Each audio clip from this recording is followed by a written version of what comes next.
everyone, Mitch coming in for the Commander's Core studio. Welcome to the show. So, on today's episode, well, if you like Rhystic Study and the absurd value that it provides throughout the game, you're going to love these budget draw engines because, well, they cost a lot cheaper than Rhystic Study. I'm talking about 1/10 or even less than the price of that. Many of them less than the price of that.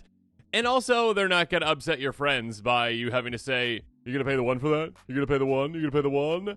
Let's jump into it. Now, first up, I just want to say on this episode, if you are interested in these amazing cards, check out that card list link in the description below. The price threshold that I set for this episode is $3 max per card. Again, like trying to be like 1/10-ish of a Rhystic Study, essentially. That being said, many of them are a lot cheaper than that even. I mean, let's check out Bottomless Pool / Locker Room.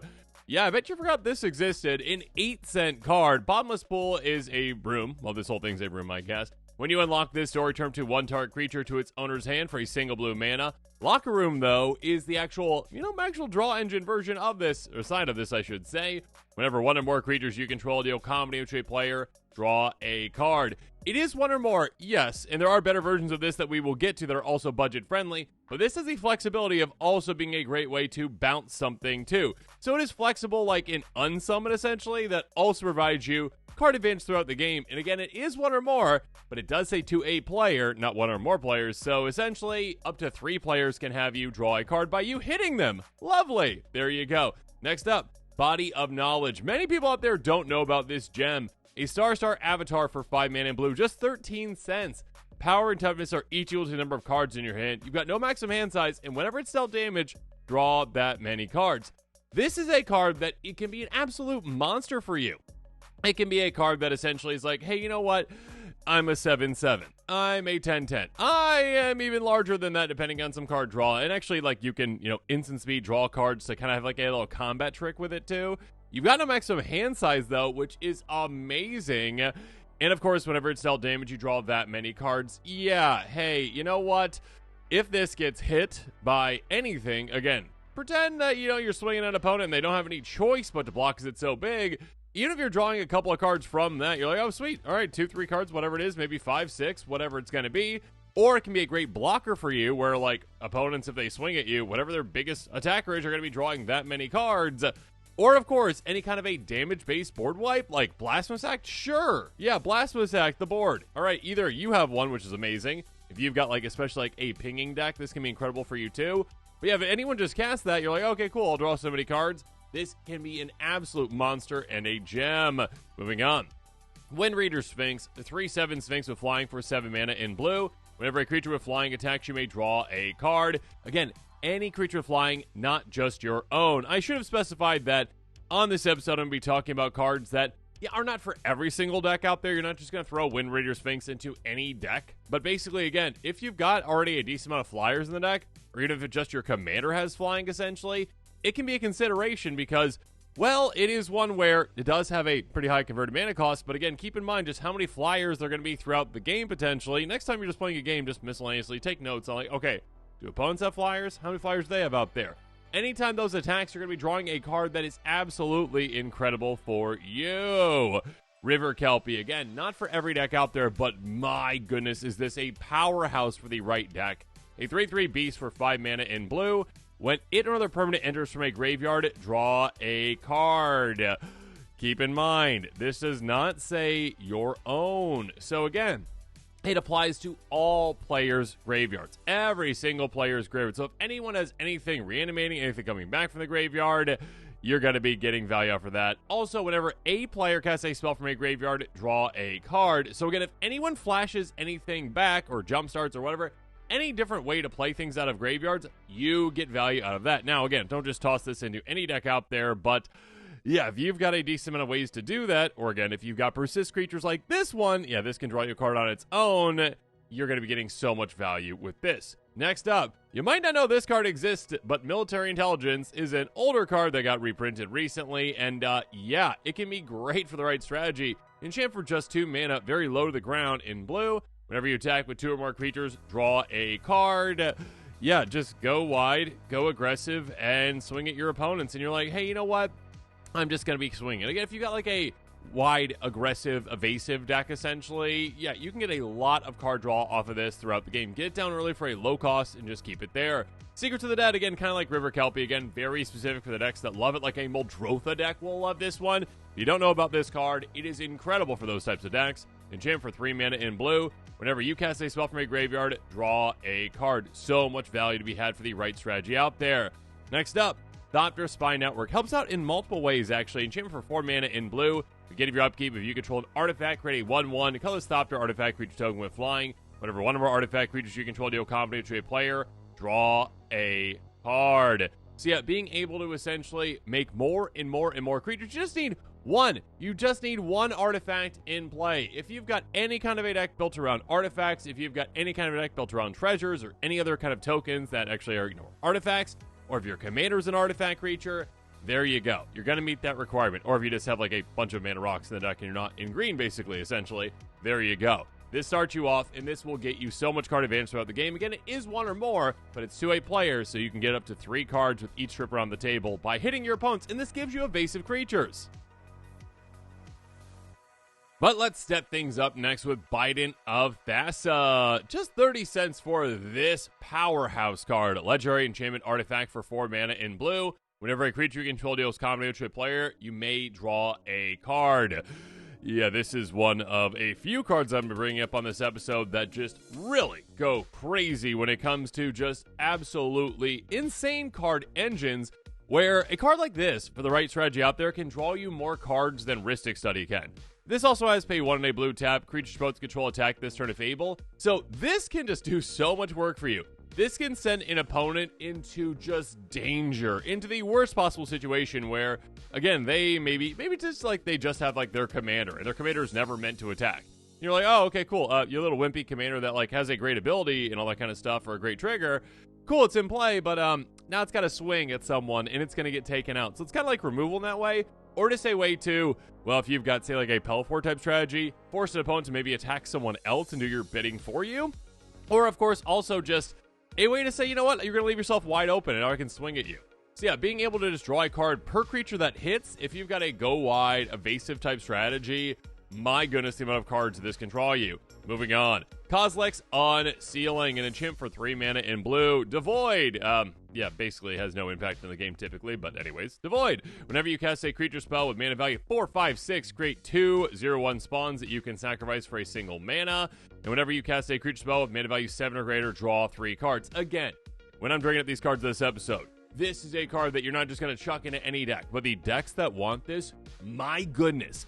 If you've got creature spells that got high converted mana cost, if you've got like a big mana deck, yeah, you're going to get so much value out of this. Not just mana back, but also creatures essentially with it. But of course, on top of that, drawing 3 cards when you cast a big creature, yeah, you're going to fall in love with this card if you've got the right strategy for it. Moving on. Ever Watching Threshold. Enchant for 3 mana in blue. Whenever an opponent attacks, if they attacked you or a planeswalker you control, and or I should say, draw a card. So essentially with this one, it can be a good deterrent for you. Just a, hey, you know what? I'm going to play this out there. You can still attack me, but when you do, I get value off this. I get to actually get something out of it. That is mine.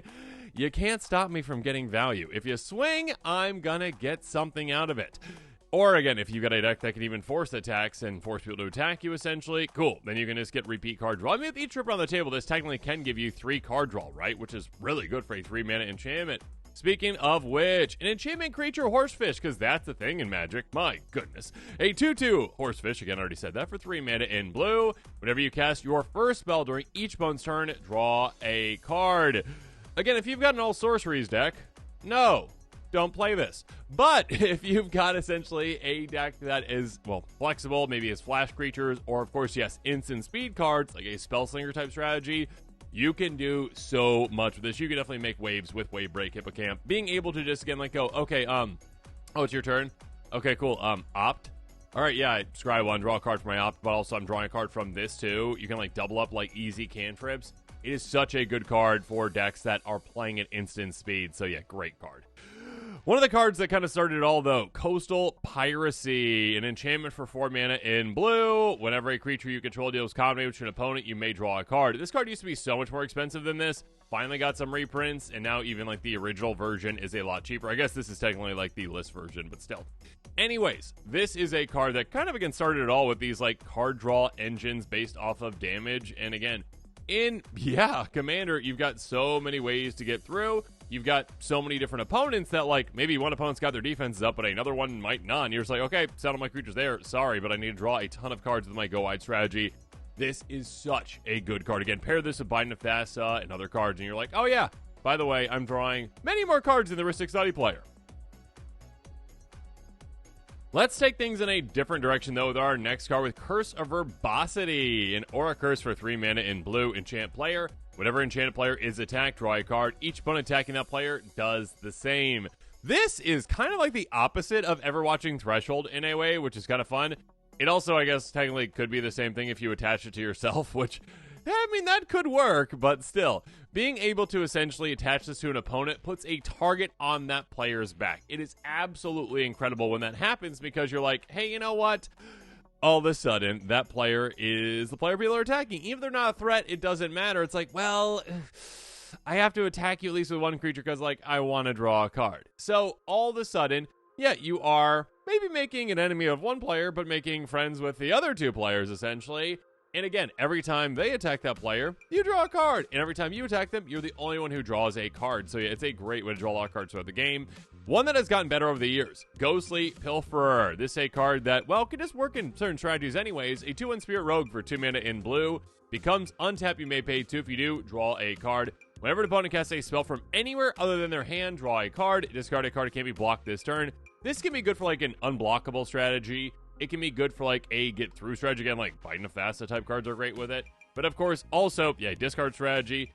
But the main thing on this episode, though, again, opponents casting spells from places other than their hand is starting to happen more and more and more often these days. Like initially it was like, okay, yeah, you're playing things from like your graveyard. Cool. This now is like, okay, you're playing from your graveyard, top your library, from exile, of course, with like impulse draw effects. Yeah, you're going to be drawing a good amount of cards with this throughout the game, again, for a pretty useful low-to-the-ground creature that can also be kind of like a rummaging effect as well. Curiosity Crafter, though, kind of like Binding of Fasa, you know, Coastal Piracy, but for a different purpose, and Eddie really utilizes this incredibly well, and a certain strategy out there where, yeah, maybe you Brutaclad things and you get a bunch of token copies of this, and it's disgustingly amazing. 3/3 Bird Wizard with flying for 4 mana in blue. You've got no maximum hand size. Whenever a creature token you control deals combat damage to a player, draw a card. Again, being able to not limit based off of, like, one or more. It is literally just any creature tokens you have dealing combat damage, you draw cards. Do you have a token deck? Cool. You should probably consider this one, especially because, again, it gives you no maximum hand size as well, making it so that you can keep so many cards after dealing damage. And then next turn, hit again, keep so many more cards. A newer-ish one, Entity Tracker, is a great one, though. 2/3 Human Scout with Flash for 3 mana in blue. Whenever an enchantment you control enters, and whenever you fully unlock a room, draw a card. This is one of those cards that, like, if it had less text, I think it would see even more play. It's one of those cards where players are like, well, I'm not playing rooms, so, like, I shouldn't play it.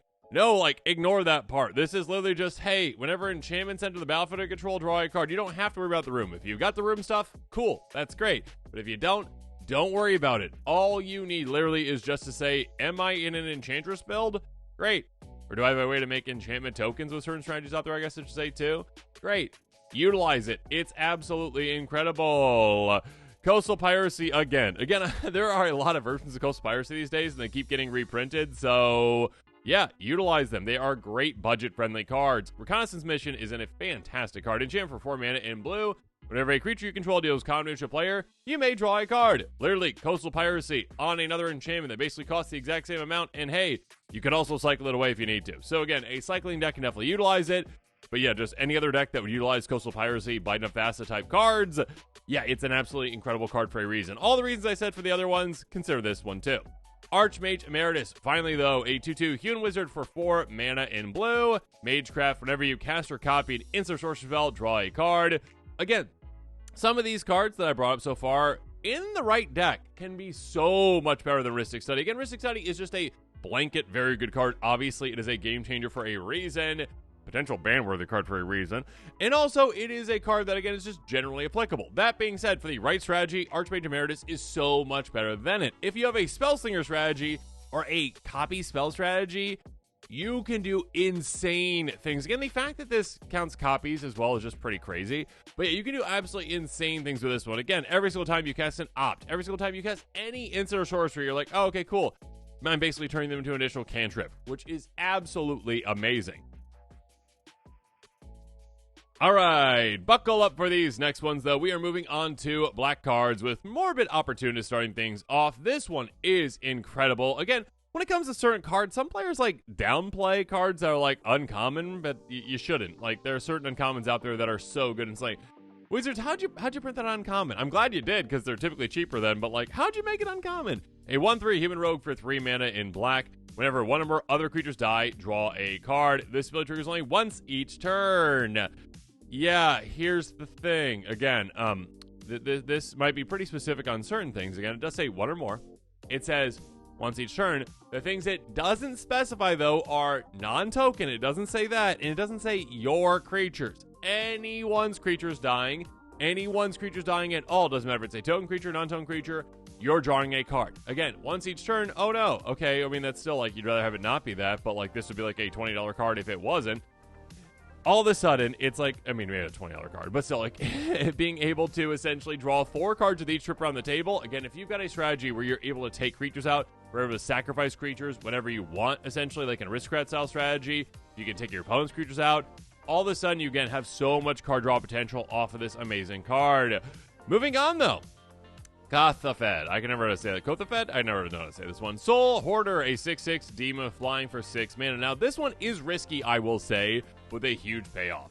Whenever a permanent owned by another player is put into a grid from the battlefield, you draw a card and you lose 1 life. I always forget this has flying. I guess you can kind of see like wings in the background there, too. Anyways, literally any permanent put into any graveyard from the battlefield, you're drawing a card, you lose 1 life. It is not a May. That is one of the things here. It is not a May. This can definitely bite you, but if you're careful with it, if you have the right strategy out there, this can be an absolute gem for you. Again, when your opponents are having their things get taken away from them, whenever they sacrifice literally anything, again, if they sacrifice a treasure, and yes, that does count for newer players out there, yeah, tokens technically hit the graveyard. So yeah, if they sacrifice a treasure, if they sacrifice a fetch land, if they sacrifice anything, cool. It's hitting the graveyard, and all of a sudden you're drawing a card, you lose 1 life. 1 life is no big deal at all, obviously. I mean, you do need like some kind of a plan to maybe even get rid of this if you need to at a certain point, or maybe mitigate that life loss. That being said, it can be a giant draw engine for you. Erebos Blackhearted. This one is so underrated. 5/6 God with Indestructible for 4 mana. Again, the devotion thing, less than 5 is in a creature. Whenever the creature controlled dies, you may pay 2 life if you do draw a card. Paying 2 mana until sacrifice on a creature. Target creature gets -2/-1 until end of turn. This is so good. In Aristocrat style strategies, and strategies where you've got a lot of creatures in play, again, go wide strategies. 2 life for a card is, again, a little expensive. That's greed levels, essentially, right? But still, I mean, not a little expensive, I guess, but, like, it's more expensive than 1. It is still worth it for the right strategy out there. But, again, keep in mind, this is a free effect, essentially, right? It does allow you to choose if you want to do that or not. You don't have to. You don't have to lose that life. But, again, you don't have to pay any mana for it. So, again, whenever your creatures die, again, it doesn't specify non-token either. That's huge. Any creatures die, you can be like, okay, replace it with a card. Awesome. Good for me. And again, this is indestructible. It's hard to deal with. And sometimes it's not even a creature, even harder to deal with. Smothering Abomination, though. 4/3 Eldrazi with the Void for 4 mana in black. Flying. You give your upkeep, sacrifice a creature. Whenever you sacrifice a creature, draw a card. Again, not for every deck out there. But for the decks that sacrifice creatures, my goodness, so much value to be had for you. And again, keep in mind, again, this does not specify non-token, which is absolutely massive for you. One that does, unfortunately, but is still a crazy good draw engine. Harvester of Souls, a 5/5 demon with Death Touch for 6 mana in black. Whenever another non-token creature dies, you may draw a card.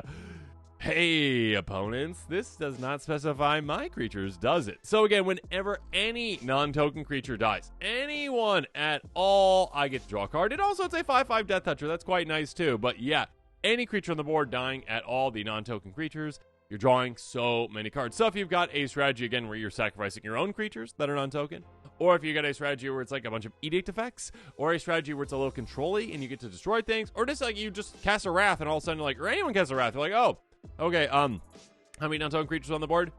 15? Okay, cool, I'll draw 15 cards. Good for me!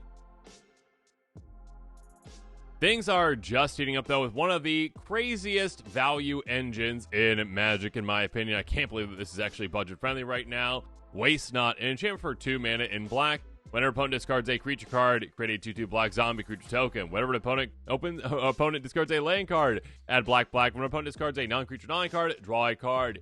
Here's the thing. You don't just throw this to any deck, right? You don't just be like, okay, I'm assuming opponent's going to discard cards. I mean, it does happen, right? Players play looting effects. Players play rummaging effects. Players play wheels. Players cycle cards, right? But, yeah, if you don't have any discard effects yourself, don't play this because that might not happen. It might not do anything for you. But if you do have a deck that does focus on, again, maybe wheels, maybe discard, all of a sudden this is an insane draw engine for you that also just happens to make zombies and give you mana as well. Yeah, crazy things in a wheel deck especially. Moving on. This one is so good. Unholy Annex / Ritual Chamber. Let's start off with Unholy Annex. That is the draw engine of this, and a great one it is. For 3 mana in black, beginning of your end step, draw a card. If you control a demon, each opponent loses 2 life, and you gain 2 life. Otherwise, you lose 2 life. Okay, so this is kind of like Phyrexian Arena, but better, but worse in a way. Like, it is literally Phyrexian Arena in that it's going to be a card that draws you a card every single turn, on one of your turns, I should say. But this one actually does it quicker, because Phyrexian Arena, you've got to wait until your next upkeep to do so. This one's at the beginning of your end step, so your end step, you're already drawing that card. Yeah, you lose 2 life if you don't have a demon, but still, again, 2 life, that's greed levels, that's okay. But of course, there's actually an upside to that where if you've got a demon, you're actually gaining life, and you're draining your opponents, which is crazy good. Of course, on top of that, Ritual Chamber lets you make a demon. Whenever you unlock this door, it's 5 mana in black, you get to create a 6/6 black demon creature with flying. So you can make an undercosted threat while also draining your opponents.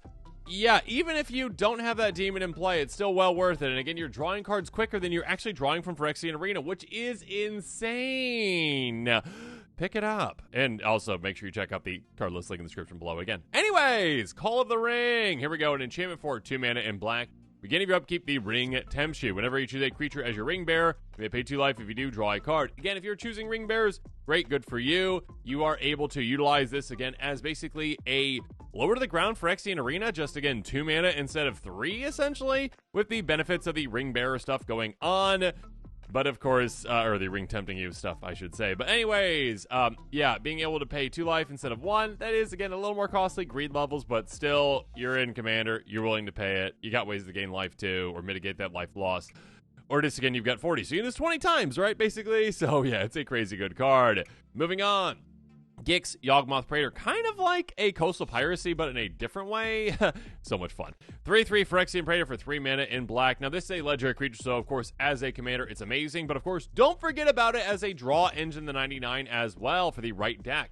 Whenever a creature deals combat damage to one of your opponents, its controller may pay 1 life. If they do, they draw a card.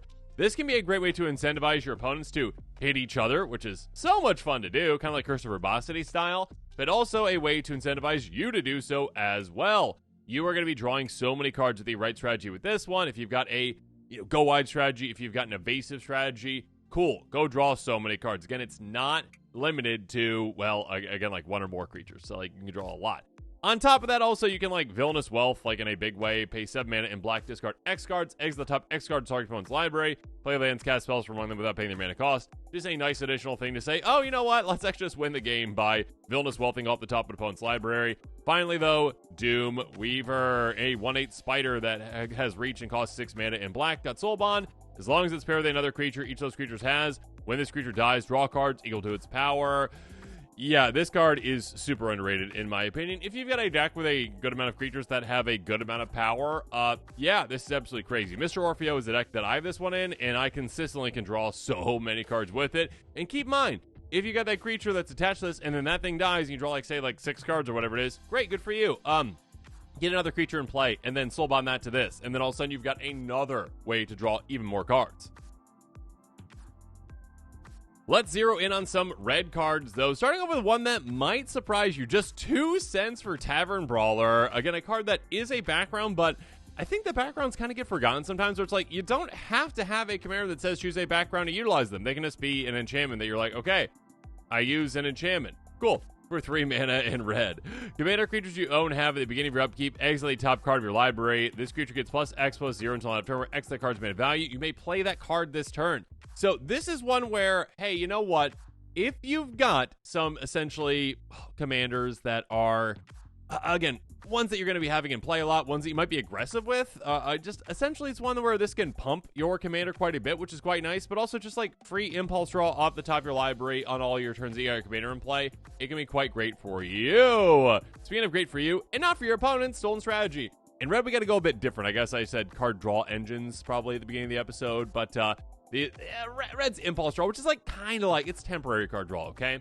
Stolen Strategy, enchantment for 5 mana in red. At the beginning of your upkeep, exile top card each opponent's library. Until end of turn, you may cast spells from one of those exile cards. You may spend mana of any color to cast those spells. Again, this is literally like 3 cards per turn, which is insane. Potentially, I should say, because like you can't play lands off the top, but still. Getting up to 3 cards every single one of your turns that you can play, and again, utilizing your opponent's cards, which can be absolutely amazing. And again, mana it fixes your mana permanently, which is great for it. It can be such a good card for you. Outpost Siege, though, next up. Champ for 4 mana in red. As it enters, use cons or dragons.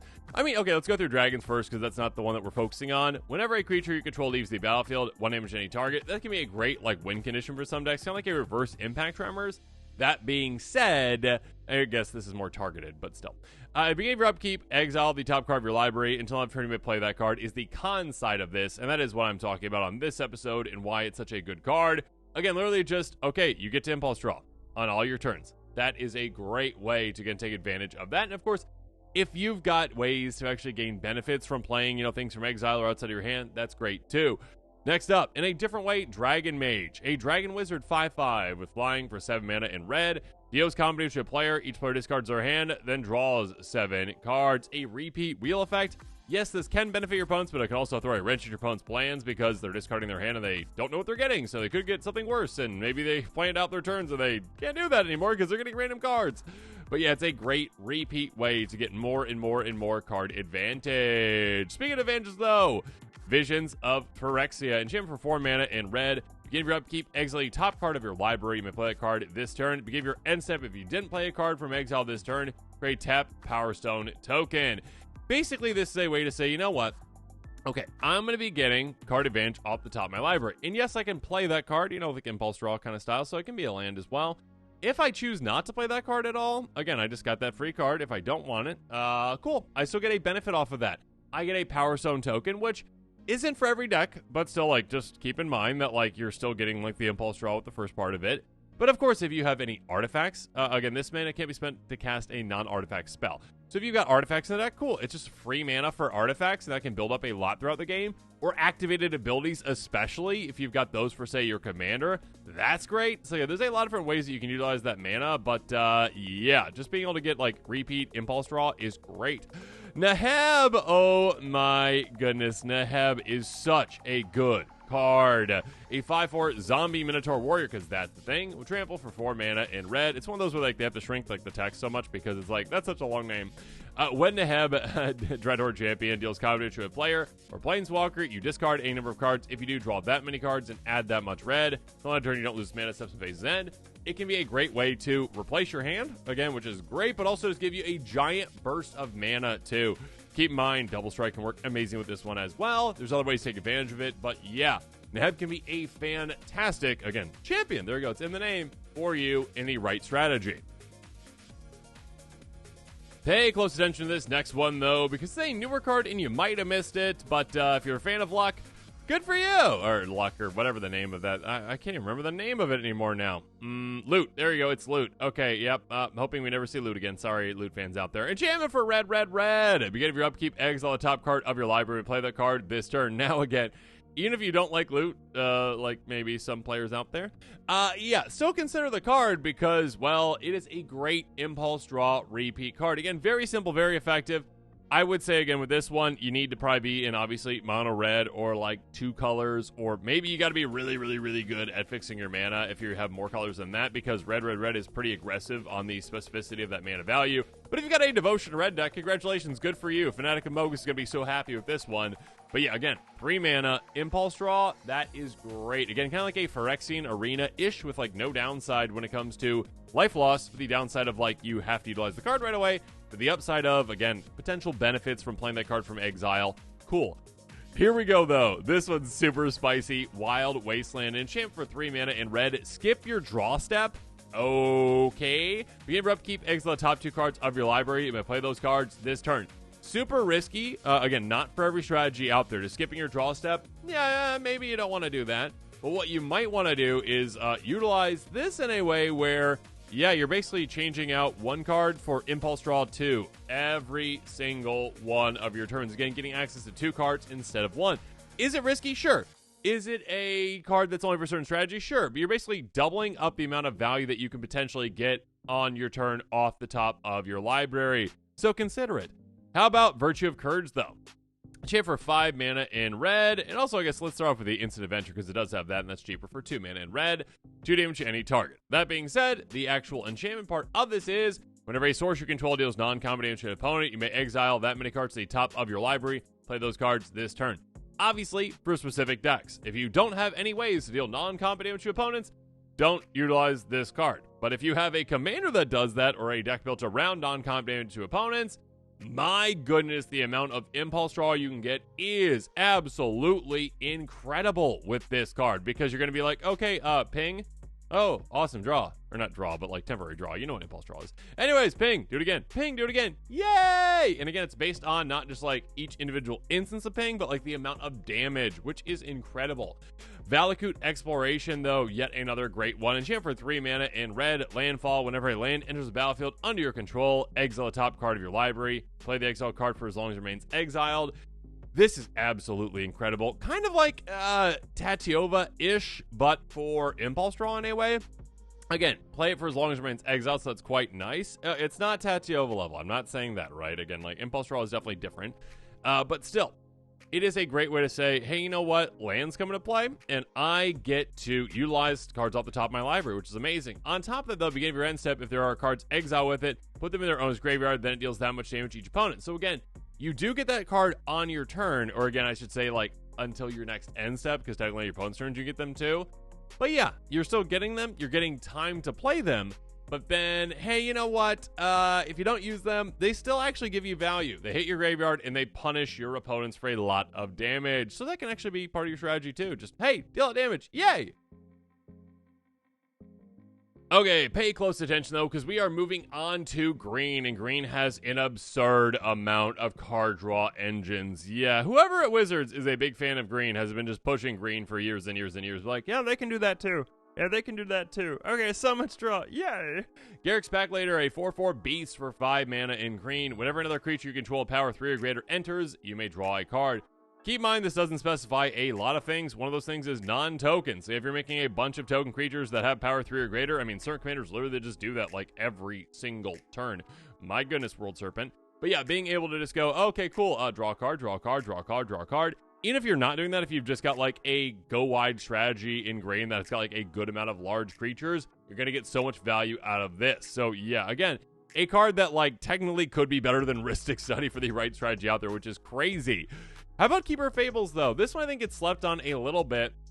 It's kind of like a Coastal Piracy in green, a bit more specific, but still, it's very, very good. A 4/5 cat for 5 mana in green. Whenever one or more non-human creatures you control deal combat damage to a player, draw a card. If you've got a human tribal deck, don't utilize it. But if you don't have that, cool. It's amazing.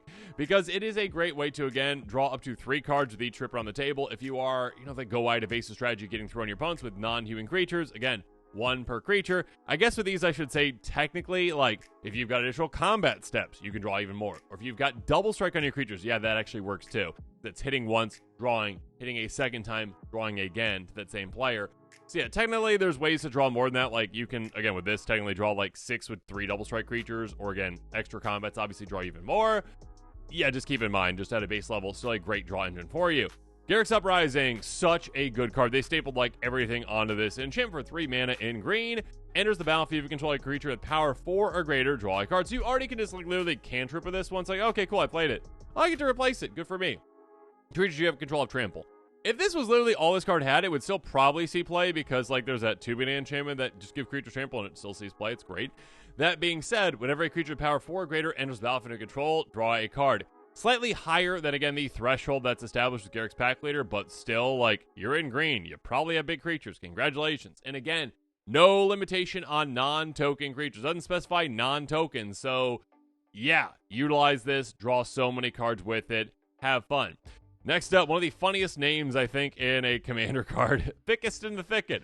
An enchantment for 5 mana in green. When Thickest in the Thicket, look at that cute little, like, squirrel. Like, look how strong I am. And the raccoon just like, yeah, I'm doing better than you are. Enters, put X counters on target creature where X is that creature's power.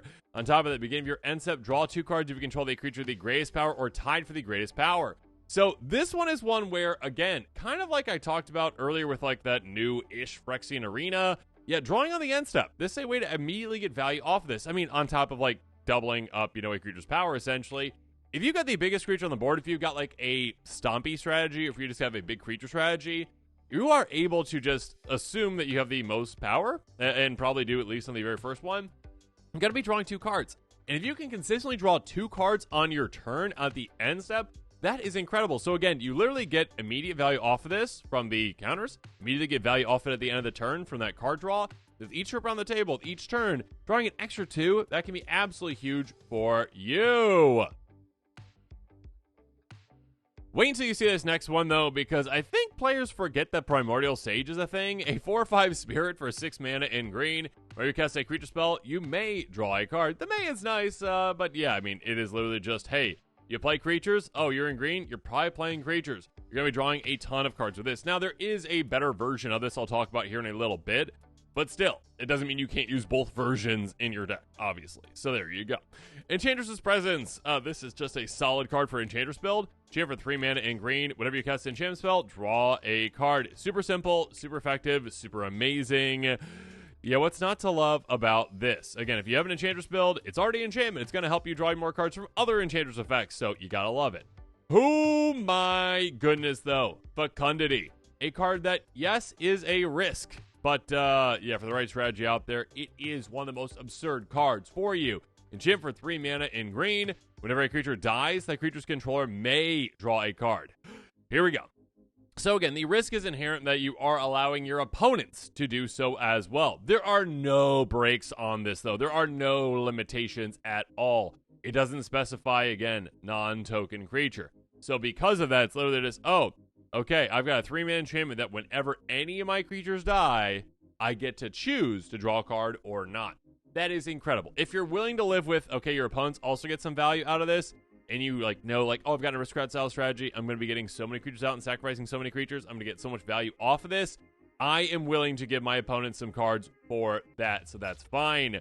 Next up, Runic Armasaur. Such a fun card, a cute dinosaur with like little armor, like, look at me, I'm wearing armor. Just on the front, though. All right, 2/5 dinosaur. They couldn't find dinosaur armor pants, I guess. Anyways, a 2/5 dinosaur for 3 mana in green. Whenever an opponent activates an ability of a creature or a land that isn't a mana ability, you may draw a card. You won't realize that, I guess, until you start looking for it, like just how many cards you can draw off of this. They trip around the table. Like, next time you're just playing a game of Commander, like, literally just have your notepad out or whatever it is, or just take your phone, like, don't just, like, text people on your phone. That's rude. But, like, have, like, a little note sheet, essentially, and just go, like, okay, there's a time that happened, there's a time that happened.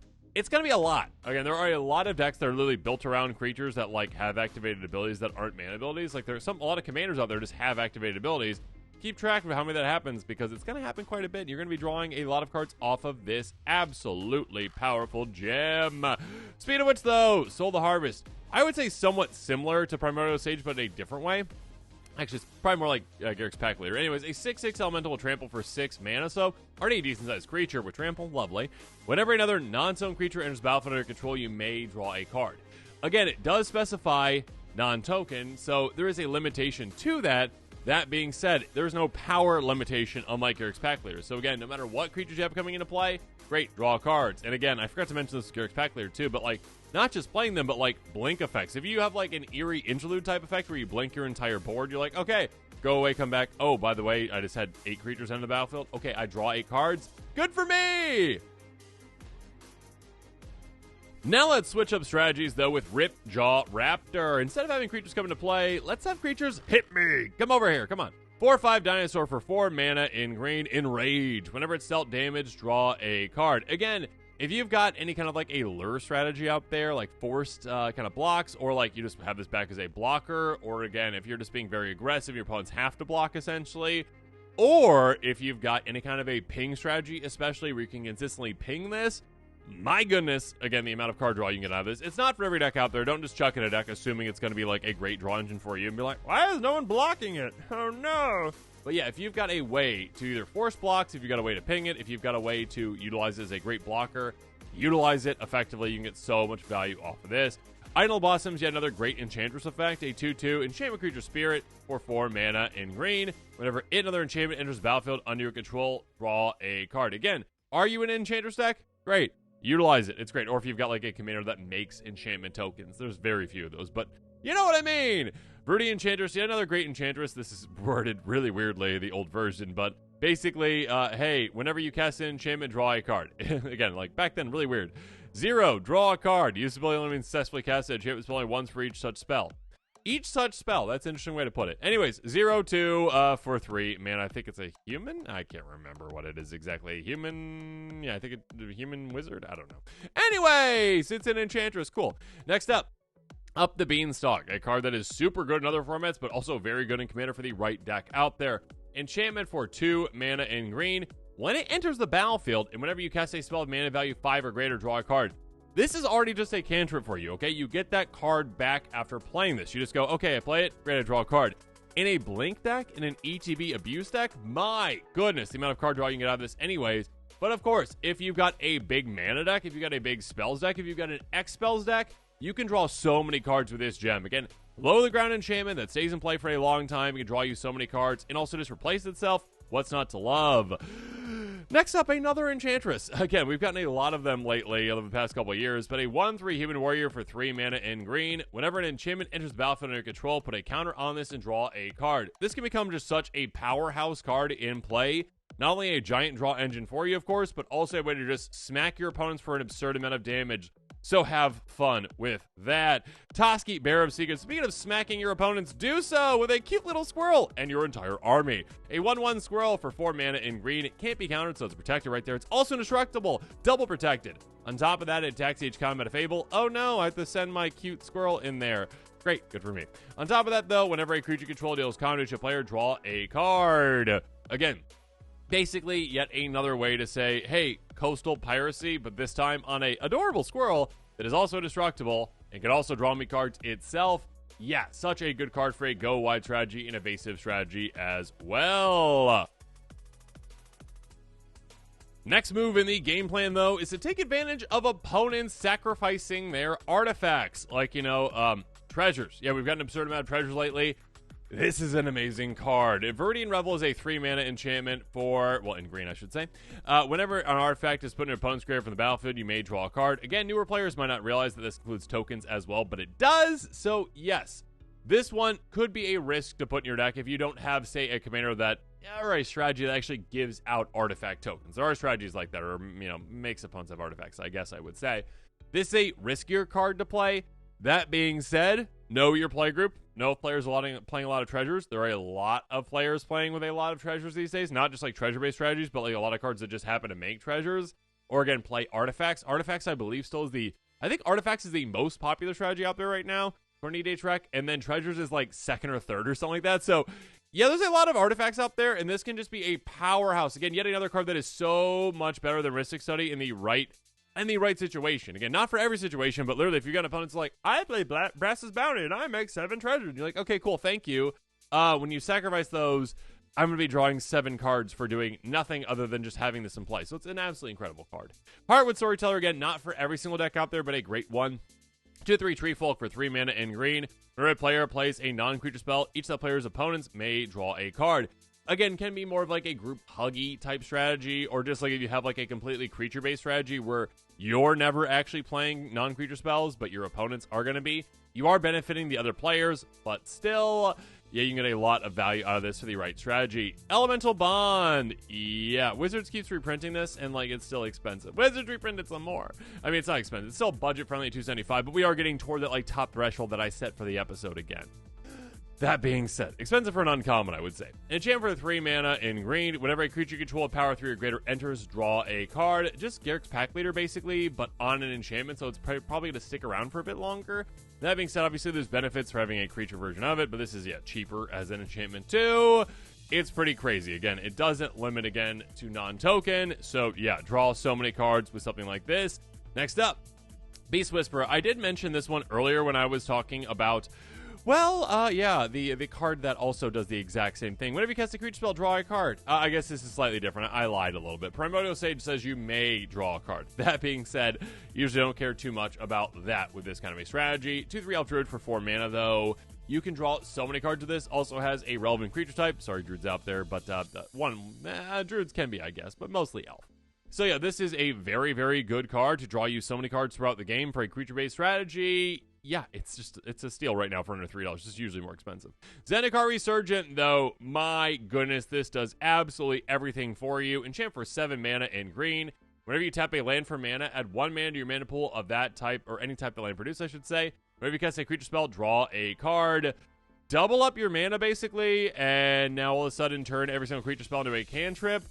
Yeah, this is an insane draw engine that's also a mana engine for you, too. You're going to love this card. Utilize it. It is such a powerhouse card. Such a good card. Go pick it up. But now we're going to switch over to some multicolor cards. And here we go. Yet another Enchanter. So we've gotten a lot of them throughout the years. But Satyr Enchanter, whenever you cast an enchantment spell, draw a card. Again, for all the other reasons that I've talked about and all the other Enchantresses. I think I forgot Mesa Enchantress. Whoops, in white. There you go. But yeah, basically another great way to draw cards in Enchantress strategy. Just to kind of knock it out as well. Sit this Harvest hand. Even better. Obviously, as a commander, it's amazing. 99 in Enchantress deck. Incredible as well. 1/2 that says whenever you cast an enchantment spell, you gain 1 life and draw a card. What's not to love about that? And it's even lower to the ground, too. And it's enchantment, which is incredible, too. Cutsil, though, Malamet Exemplar. Again, when it comes to, like, commanders, some people, like, forget that, like, they can also be good in the 99 of a deck, too. It's like, yeah, don't ever forget about this one. It's amazing. Your opponents can't cast spells during your turn. I love that. That is such a good way to say, you know what? My turn is off limits. Also a good combo enabler potentially too, but just something to say. Whenever one or more creatures you control, each with power greater than its base power, deal combat to a player, draw a card. If you've got any kind of a strategy that utilizes +1 counters, or utilizes, say, equipment, or utilizes just a simple anthem, yeah, you're going to meet that requirement, and this is basically, like, again, like a more limited, again, Coastal Piracy with, like, 1 or more creatures. Again, that being said, still, 3 creatures with each trip on the table, or again, double strike or extra combats. Keep that in mind even more. Big of the Watcher. Whenever you cast a spell from anywhere other than your hand, draw a card. Again, we've talked about over the years how we've got more and more ways to cast spells from more and more places. Again, Graveyard, top of library. Also, again, Impulse Draw. Yeah, or like Foretell, that kind of stuff with this. It's a great card for those type of strategies. Also, it's a 2/2 Bird Spirit flying and Azorius for 3 mana. Should have said that too.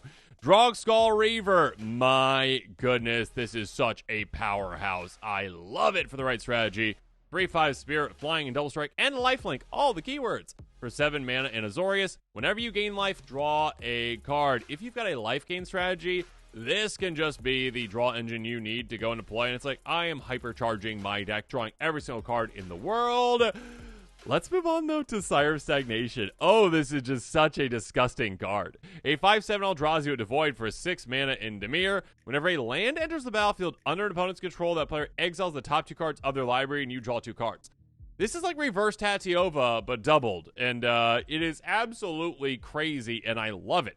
This is one that can get some hate from the table, so be careful with it. But still, again, it is such a good card draw engine for you. It is absolutely insane. Again, literally just, okay, hey, opponents, we're playing Commander, right?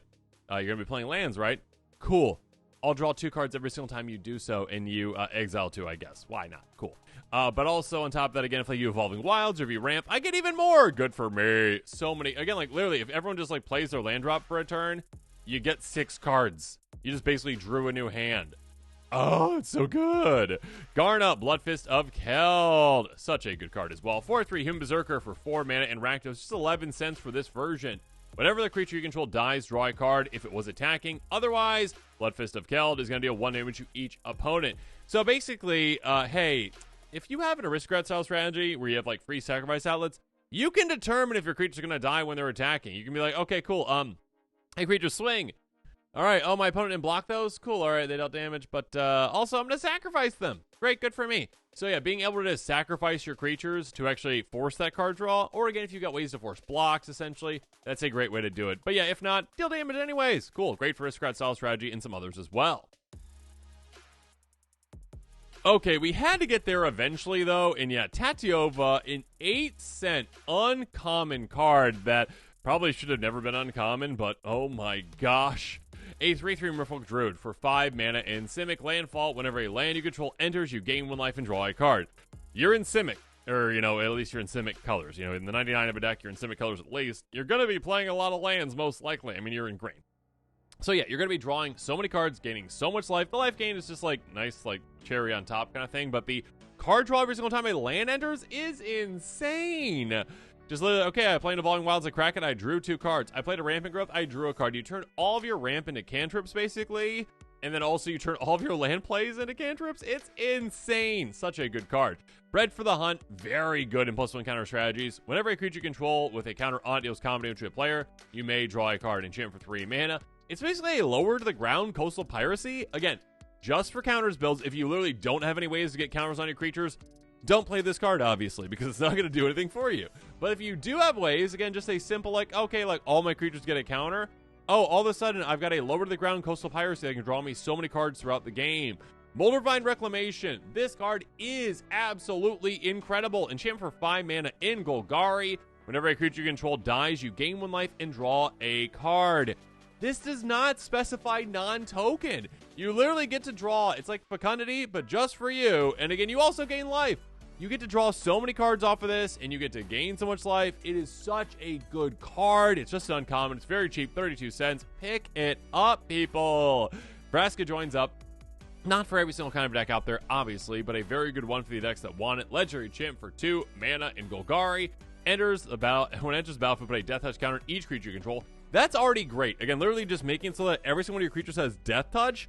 Yeah, that's quite nice. And of course, there's certain creatures that care about having counters on them and things like that, so keep that in mind. That being said, whenever a legendary creature control deals counter to player, draw a card. Yeah, again, very specifically, like, if you've got a commander that can consistently get through, that's nice. That's already a low-to-the-ground enchantment that's like, okay, my evasive commander is going to be drawing me a lot of cards. And also, it's got Death Touch, too. Cool, why not? But of course, when it comes to, like, a legendary tribal deck, yeah, this is already legendary, which is quite nice for that. But also just, oh, okay, all my legends just draw me cards when they hit. Fantastic. Take advantage of that and then some. But now we're going to be moving back to rooms. Yes, rooms. Roaring Furnace, not the actual card draw engine, but we'll go to this one first.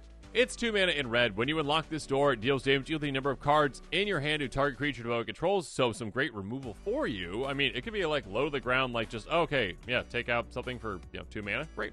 Seeming Sauna, though, for 5 mana in blue. You've got no maximum hand size, beginning of your end step, draw a card. Now, this is a bit more on the expensive side when it comes to like, oh, okay, like draw a card, turn effects essentially. You'd probably expect to pay like 4 for this, but again, like it is attached to removal as well. But it also gives you no maximum hand size too. So because it's also, again, like the anti-Phyrexian arena thing where you're getting that value on your end step right away, that's quite nice. You're willing to pay for that. And again, having that maximum hand size on an enchantment just staying in play, that can be fantastic for you. So definitely consider it. And again, flexible removal too. Great. Jory and Ruin Diver. Whenever you cast your second spell each turn, draw a card on this 2/3 Merfolk Wizard for 3 mana. And is it? Yeah, this, for the right strategy out there, a spell slinger type strategy that's casting a lot of spells. Again, this is on every single turn this applies. So again, on your opponent's turns as well, you can draw even more cards. Again, with each river on the table, the right strategy for this, you can draw 4 cards, which can be absolutely incredible. Frost Cliff Siege, a newer card. Enchantment for 3 mana, and is it? As this enchantment enters, choose Jeskai or Teamer.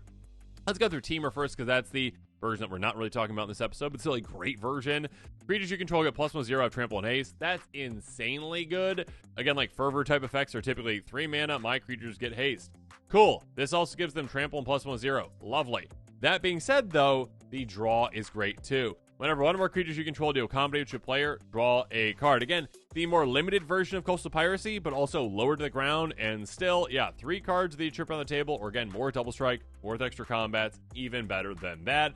Whirlwind of Thought. Oh my goodness. Again, when you're like listing out cards that could potentially be better than Rhystic Study for the right strategy, this is incredible. Enchant for 4 mana in Jeskai. Whenever you cast a non-creature spell, draw a card. If you've got an artifact strategy, if you've got an enchantment strategy, if you've got a spellslinger strategy, a storm strategy, my goodness, the amount of value this provides you. Literally just turning all of your spells in some cases to literally cantrips, which is absolutely incredible.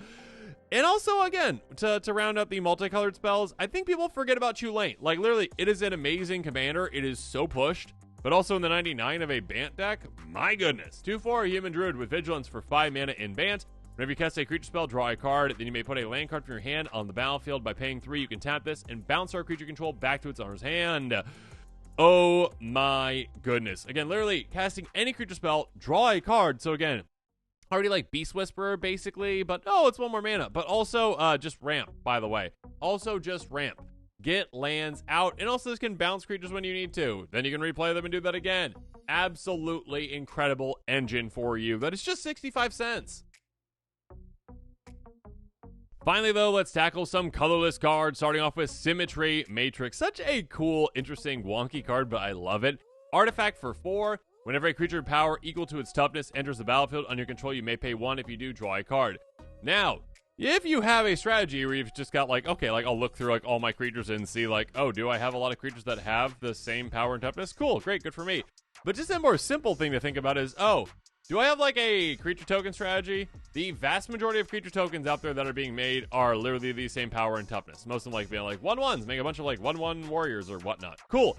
Okay, if I have that, and I have great repeatable ways to make creatures that have that, my goodness, I'm just like, okay, pay 1 mana all the time to draw so many cards. Speaking of which, if you're in a life gain strategy, Well of Lost Dreams is your amazing card draw engine. Artifact for 4. Whenever you gain life, you may pay X, where X is less than or equal to the amount of life you gained. If you do, draw X cards. Literally just, again, if you've got like repeatable life gain effects, this can be incredible. Where it's like, okay, each turn I'm gaining like 5 life consistently. Cool. However much you want to draw, pay into that and draw. This is a gem at just 30 cents right now. Farsight Mask. This one's kind of funny for certain strategies out there. An artifact for 5. Whenever a source an opponent controls deals damage to you, if it's untapped, you may draw a card. I always forget about the untap part of that. If opponents are tapping it, that's usually not happening, but still. Here, with this one, though, being able to essentially say, okay, it can either be a great deterrent for your opponents not coming after you, where you're just like, okay, opponents, if you hit me, I get value off of this. Or just throughout the game, like if players are hitting you, cool, I get to draw cards for that. Or also like if they've got like ping effects, essentially, like just like a group sluggy type strategy, getting value off of that. Again, this one is more like, you know, you gotta know your play group, you gotta know, or you have to have like a strategy that actually takes advantage of this or forces attacks, essentially. But still, it can be great for you. Zenith Chronicler, a 3/1 Phyrexian construct for 2 mana. Whenever a player casts their first multicolored spell each turn, each other player draws a card. Again, we already talked about like Heartwood Storyteller-ish kind of a card earlier. This is kind of like that. But yeah, for like a colorless strategy or a strategy where you literally don't have like any multicolored spells, you're not giving away any cards yourself like to everyone else. Other opponents are giving cards to the opponents, including you, which can be great, again, for the right strategy out there. Oh my goodness, though. Finally, Weatherlight completed. This is a card that I think a lot of people may not realize is just a super good draw engine. A 5/5 vehicle with flying for 2 mana. When it's got 4 or more fire resist counters on it, it's a creature of other type, so that's nice. Whenever a creature control dies, put a fire resist counter on it. Then draw a card if it's got 7 or more on it, if it doesn't scry 1. So if you've got a Aristocrat style strategy, a sacrifice strategy, you're going to easily get to 7 and then plenty more. But of course, also just while you're getting there, you get to scry, which is not card advantage, but it is great card selection for you. And being able to do that up until the point of actually just going, oh, okay, any creature's dying, I get to draw cards. Again, it's like Fecundity, but just for you. It does take some time to get to, but also, yeah, not all that much time for the right strategy. And of course, it keeps in mind, it doesn't say like non-token, so you can get any creature sacrifice, and of course, like eventually it can become like a 5/5 flyer for just 2 mana, which is quite nice too. So yeah, the right strategy. Don't forget about this one. Like, it's kind of weird to be like, okay, yeah, got my Aristocrat style strategy, and by the way, here's a vehicle. Like, yeah, but don't worry about that because it's a great draw engine for you. And so are all the other ones on this episode. Again, a reminder that if you are interested in any of these cards, check out that cardless link in the description below. And with that, this episode is coming to a close. Make sure you comment below with your thoughts on it. And of course, as always, thanks again and have a good one.